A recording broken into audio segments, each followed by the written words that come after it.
ناظرین السلام علیکم، میں ہوں اسماعیل ریحان اور آپ دیکھ رہے ہیں دکن میڈیا کا اردو خبرنامہ۔ آئیے ڈالتے ہیں نظر آج کی اہم سرخیوں پر۔ سنبھل جامع مسجد معاملے میں سپریم کورٹ کی مداخلت، نچلی عدالت پر کسی بھی طرح کا ایکشن لینے پر لگائی روک۔ مہاراشٹر کے وزیر اعلیٰ کا فیصلہ التوا کا شکار، امت شاہ کے گھر 3 گھنٹے کی میٹنگ بے نتیجہ۔ امریکہ میں خام تیل پر ہلچل، ہندوستان میں تیل سستا ہونے کے امکان۔ سنبھل میں تشدد کی عدالتی تحقیقات کا حکم، یو پی حکومت نے دی 3 رکنی کمیٹی تشکیل۔ اور اب خبریں تفصیل سے۔ سنبھل کی شاہی جامع مسجد کمیٹی نے سنبھل کی شاہی جامع مسجد کے سروے کو سپریم کورٹ میں چیلنج کیا ہے۔ آج اس معاملے پر chief justice of India Sanjiv Khanna اور جسٹس سنجے کمار کی بینچ نے سماعت کی۔ سپریم کورٹ نے اس معاملے میں نچلی عدالت کے ذریعے کسی بھی قسم کا ایکشن لینے پر روک لگا دی ہے۔ سپریم کورٹ نے واضح کیا ہے کہ ہائی کورٹ کے احکامات کے بغیر کسی بھی قسم کا ایکشن نہیں لیا جا سکتا۔ اس معاملے میں سپریم کورٹ نے کہا کہ اسے نچلی عدالت کے احکامات پر کچھ اعتراضات ہیں۔ معاملے کی اگلی سماعت 6 جنوری 2025 کو ہوگی۔ وہیں سپریم کورٹ نے انتظامیہ کو سنبھل میں امن و امان بنائے رکھنے کا حکم دیا ہے۔ کمیٹی نے ایڈوکیٹ فضیل احمد ایوبی کے ذریعے سپریم کورٹ سے رجوع کیا ہے۔ ایڈوکیٹ ایوبی کے توسط سے سپریم کورٹ میں دائر درخواست میں کہا گیا ہے کہ جس جلد بازی میں سروے کی اجازت دی گئی اور 1 دن کے اندر سروے کیا گیا اور اچانک بمشکل 6 گھنٹے کے اندر نوٹس کے ساتھ 2 دن بعد دوسرا سروے کرایا گیا، اس نے بڑے پیمانے پر فرقہ وارانہ کشیدگی کو جنم دیا ہے اور ملک کے سیکولر اور جمہوری تانے بانے کو خطرے میں ڈال دیا ہے۔ درخواست میں کہا گیا ہے کہ عبادت گاہوں کے قانون کے تحت مقدمے کی سماعت پر روک ہے اور ٹرائل کورٹ نے مسجد کی فریق کو سنے بغیر یک طرفہ طور پر حکم جاری کر کے غلطی کی ہے۔ درخواست گزار نے دلیل دی کہ مسجد محکمہ آثار قدیمہ یعنی ASI کے تحت ایک قدیم یادگار ہے۔ مسجد کمیٹی نے کہا ہے کہ غیر معمولی حالات کے پس منظر میں اسے سپریم کورٹ سے رجوع کرنے پر مجبور ہونا پڑا۔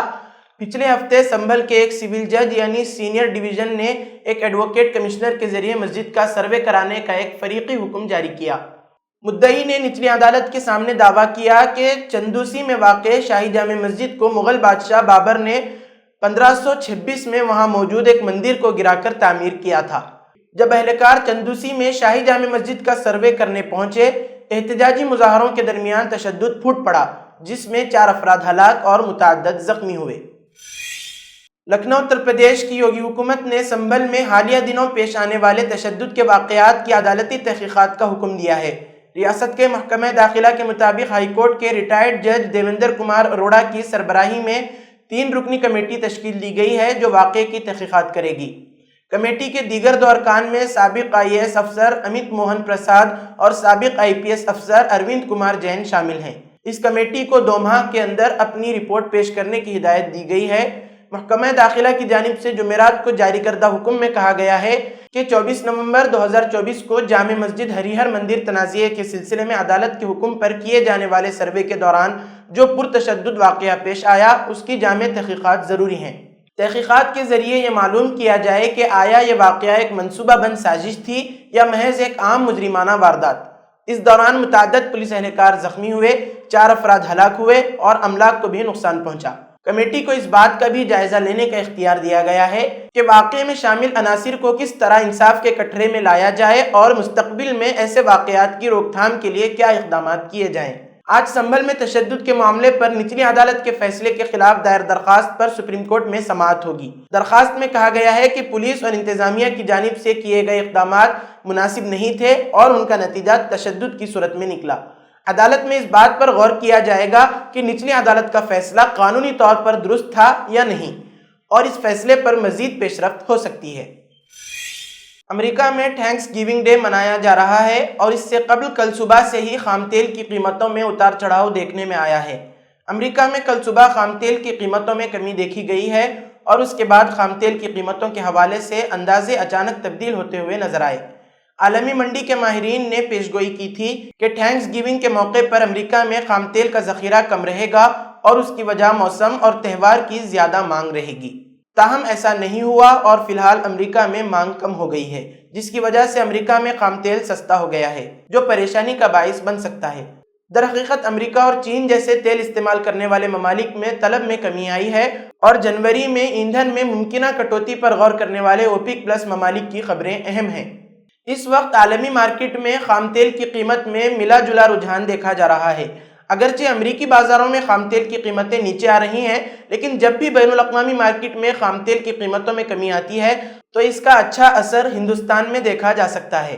ایندھن یعنی پیٹرول اور ڈیزل کی قیمتیں سستی ہو سکتی ہیں، تاہم وزارت پیٹرولیم کی جانب سے اس حوالے سے فی الحال کچھ نہیں کہا جا رہا ہے۔ مہاراشٹر میں وزیر اعلیٰ کے انتخاب پر جاری سسپینس ابھی ختم نہیں ہوا۔ گزشتہ رات دلی میں وزیر داخلہ امت شاہ کی رہائش پر تقریباً 3 گھنٹے کی میٹنگ کے باوجود کوئی حتمی فیصلہ نہ ہو سکا۔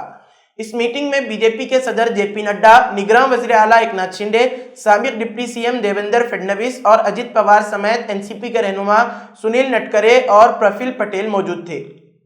امت شاہ نے شنڈے، فڈنویس اور اجیت پوار سے الگ الگ ملاقاتیں کی، جن میں کابینہ کے محکموں کی تقسیم پر تبادلہ خیال کیا گیا۔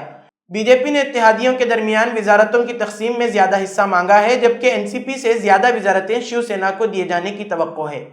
تاہم وزیر اعلیٰ کے عہدے کے حوالے سے جاری غیر یقینی صورتحال ختم نہیں ہوئی۔ میٹنگ کے بعد تمام رہنما رات گئے ممبئی واپس روانہ ہو گئے۔ دیویندر فڈنویس اور اجیت پوار ایک ساتھ ممبئی پہنچے، جبکہ شنڈے الگ روانہ ہوئے۔ وقت ترمیمی بل 2024 کو لے کر ہونے والی جے پی سی کی رپورٹ مزید کچھ دنوں کے لیے ٹال دی گئی ہے، مگر اس سلسلے میں سیاسی جماعتوں اور مسلم تنظیموں کی جانب سے اعتراضات اور مخالفت کا سلسلہ ہنوز جاری ہے۔ جمعرات کو مغربی بنگال کی وزیر اعلیٰ ممتا بنرجی نے ایک بار پھر وقت ترمیمی بل 2024 کو پیش کرنے پر مرکز پر تنقید کی اور اسے مسلمانوں کی طاقت چھیننے کا سیاسی فیصلہ قرار دیا۔ انہوں نے الزام لگایا کہ مرکزی حکومت نے بل پیش کرتے وقت ریاستی حکومتوں سے مشورہ کیے بغیر وفاقی مخالف رویہ اختیار کیا۔ انہوں نے کہا کہ یہ بل مشترکہ پارلیمانی کمیٹی کو بھیج دیا گیا ہے، مرکز نے صرف بھرتی کے نوٹس جیسے اشتہارات دیے اور ضروری تجاویز مانگی۔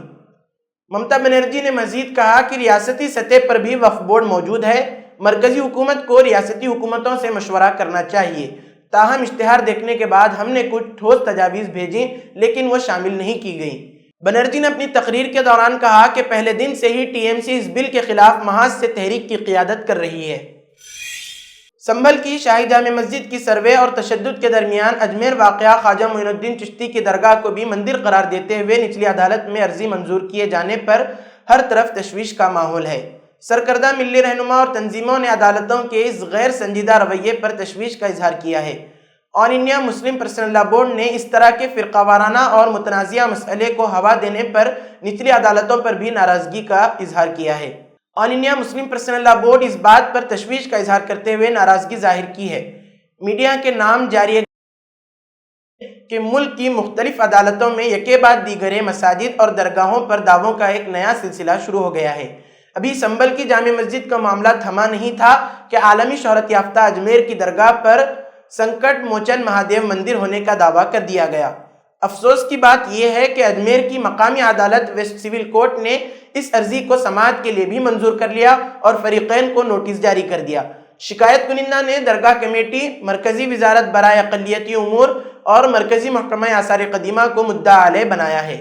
آل انڈیا مسلم پرسنل لا بورڈ کے قومی ترجمان ڈاکٹر سید قاسم رسول الیاس نے بیان میں کہا کہ عبادت گاہوں سے متعلق قانون پلیسز آف ورشپ ایکٹ 1951 کی موجودگی میں اس طرح کے دعوے قانون اور دستور کا کھلا مذاق ہیں۔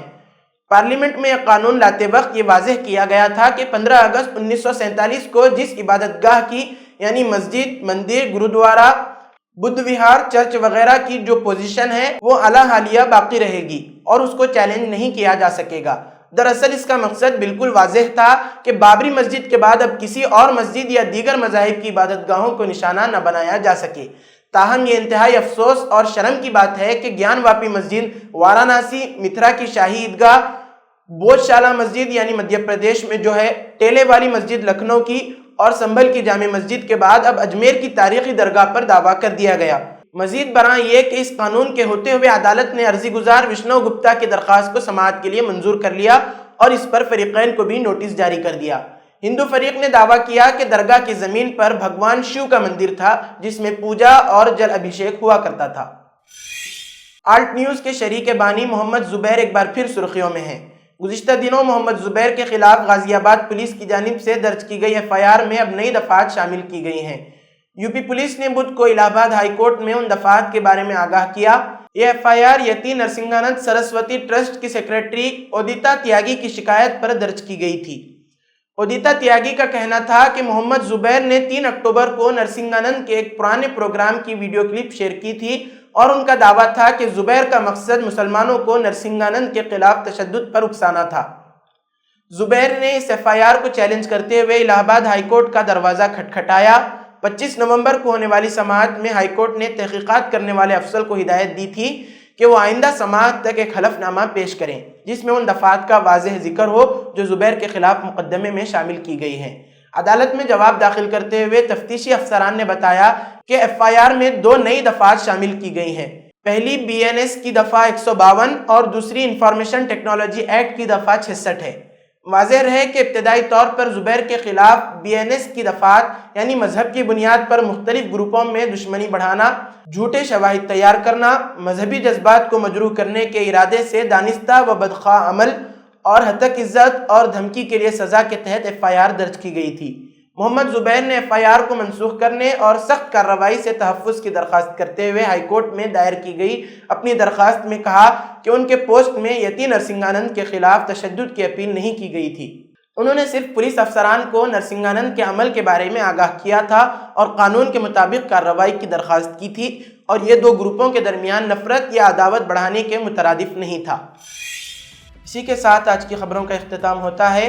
کل پھر ہوگی ملاقات نئی خبروں کے ساتھ۔ دیجیے اجازت، اللہ حافظ۔